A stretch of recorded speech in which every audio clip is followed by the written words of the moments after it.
गुरु ब्रह्म महिमा अलेख शरण, अलेख शरण, अलेख शरण। गुरु शिष्य आलोचना चली। गुरु नाग विषय आलोचना करुछंती, शिष्य माने ताहा गोटी गोटी शुणुछंती।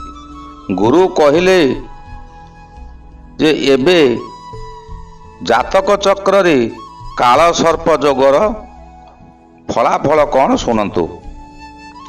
जदि जन्मकोष्ठीर लग्न रे राहु और सप्तम रे केतु अवस्थान कले ताहा अनंत नाग काल सर्प जोग हुए। यही जोगरे जदि गोटिए किंबा दुईटी ग्रह बंधन बाहर रहिले ताहा मध्य अशुभ करिथाए। एहार प्रभाव रे भाग्य उदय क्षेत्र रे कठिन परिश्रम करी मध्य शेष रे निराश हेबाकू पड़िथाए। जीवन सारा केवल संघर्ष आउ संघर्ष होई चली थाए। गृहस्थ जीवन तार बर्बाद हो जाए। दाम्पत्य जीवन रे बहु कष्ट स्वीकार करी मध्य समस्त कार्य अधारु बंद हो जाए। निजर आत्मीय माने ताहार खाई ताहार शत्रु पालटी जाती। सेमाने हैरान करने भूलती नहीं।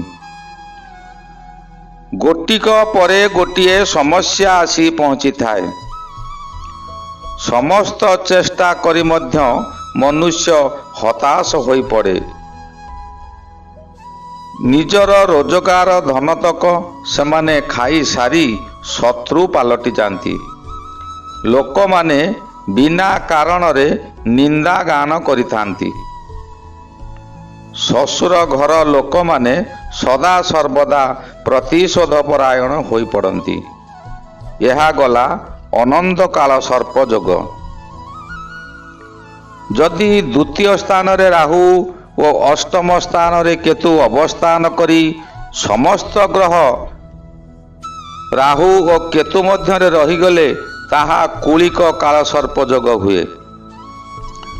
एपरी काल सर्प जोगरे मनुष्यर स्वास्थ्य सदा सर्वदा खराब रही है। डाक्तर माने रोग चिन्ह न पारी भूल चिकित्सा करिथांती। जेते रोजगार कले मध्य मनुष्यर आर्थिक मेरुदंड भांगी जाए। समस्त गच्छित धन अजथारे नष्ट हो जाए। एमानंक पाखरे अर्थ केबे रही पारे नाही। अर्थ ठकामी द्वारा मनुष्य बुद्धिशून्य हो जाए। अर्थ निमंते मनुष्य जेते संघर्ष कले मध्य सबु समय रे धार करजरे बुड़ी रही थाए। धार उधार देले ताहा बुड़ी जाए। मागिले गंडगोल हुए।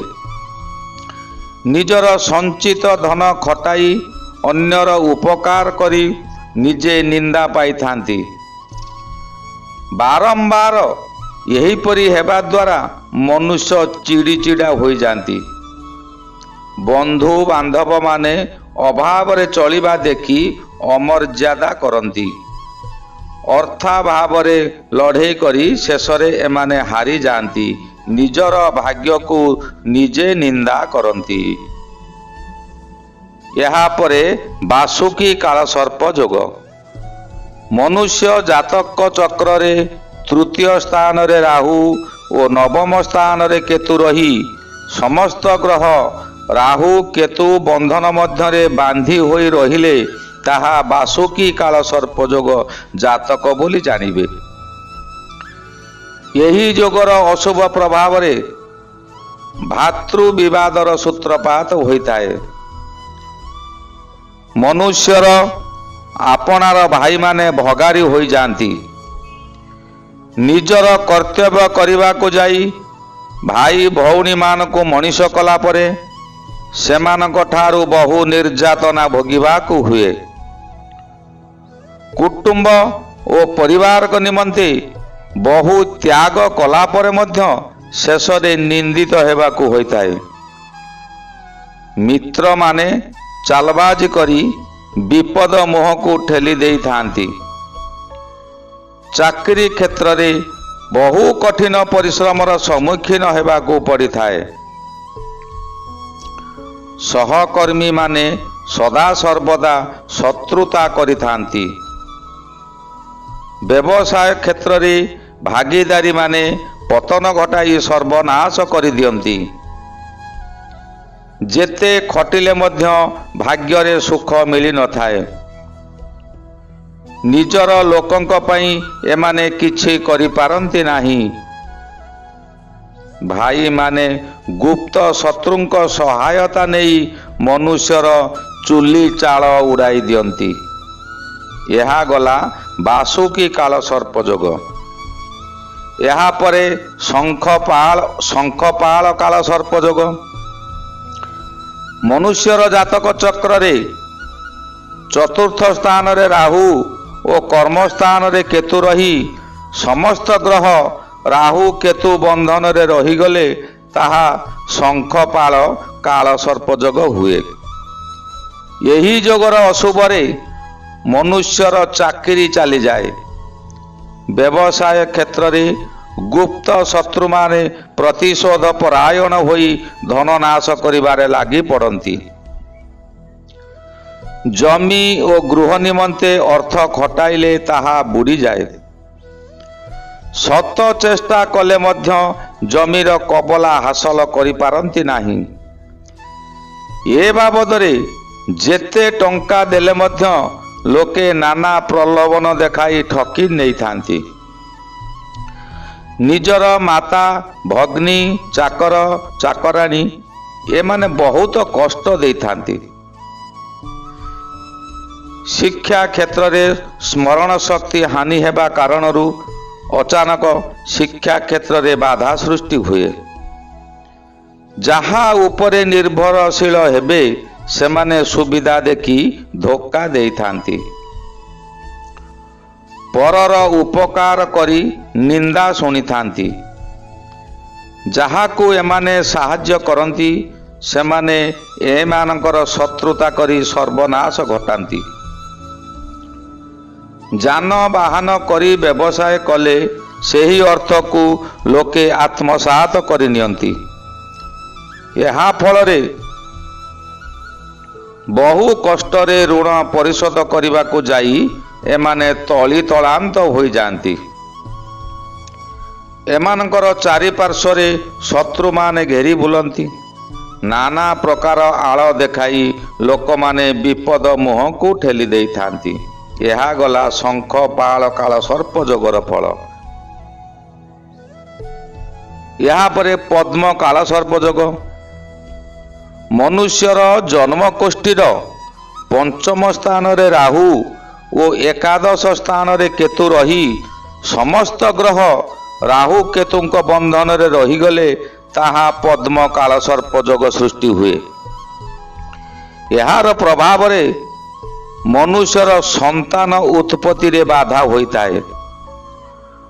बहु विलंब रे प्रतिकार कले संतान हुए किंतु कन्या संतान माने बंची पारंती नाही।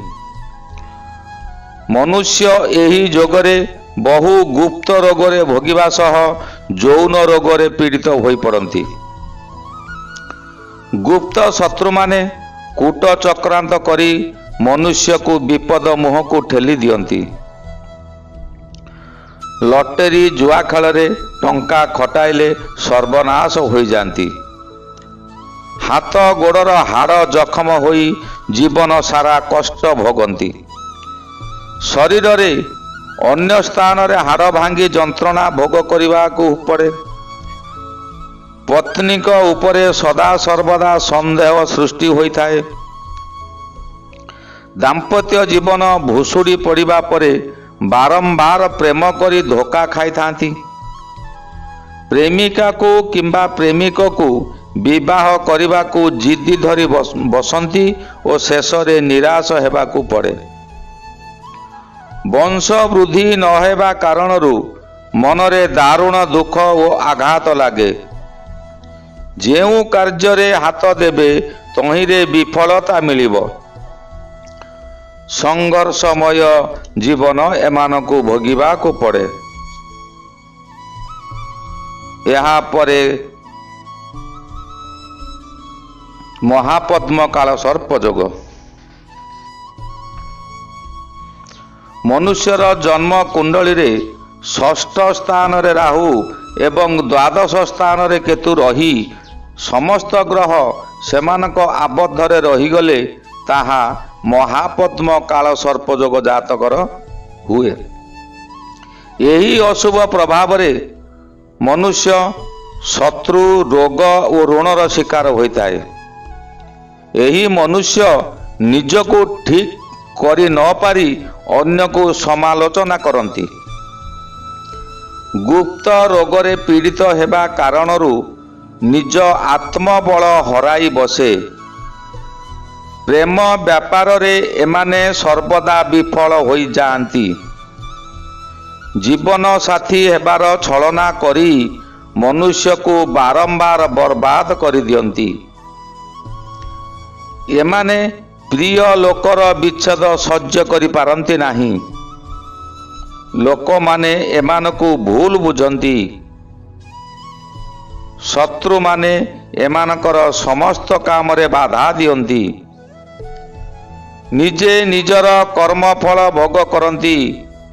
ନିଜକୁ ନିନ୍ଦା କରି ଭାଗ୍ୟ ଫଳ ଭୋଗନ୍ତି।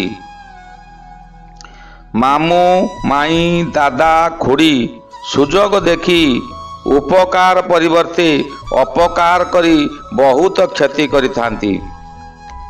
ଏପରିକି ମନୁଷ୍ୟର ଭାତ ହାଣ୍ଡି ଛଡ଼ାଇ ନିଅନ୍ତି। ବନ୍ଧୁ ବାନ୍ଧବମାନେ ଖାଲରେ ପକାଇ ବହୁ କ୍ଷତି କରିଥାନ୍ତି। ଏହା ଗଲା 6 ଗୋଟି କାଳ ସର୍ପ ଯୋଗର ଫଳ। ପରବର୍ତ୍ତୀ ଅଧ୍ୟାୟରେ ଆଉ 6 ଗୋଟି କାଳ ସର୍ପ ଯୋଗର ଫଳ କୁହାଯିବ। ଗୁରୁ ବ୍ରହ୍ମ ମହିମା ଅଲିକ ଶରଣଂ। ଗୁରୁ ବ୍ରହ୍ମ ମହିମା ଅଲିକ ଶରଣଂ। ଗୁରୁ ବ୍ରହ୍ମ ମହିମା ଅଲିକ ଶରଣଂ।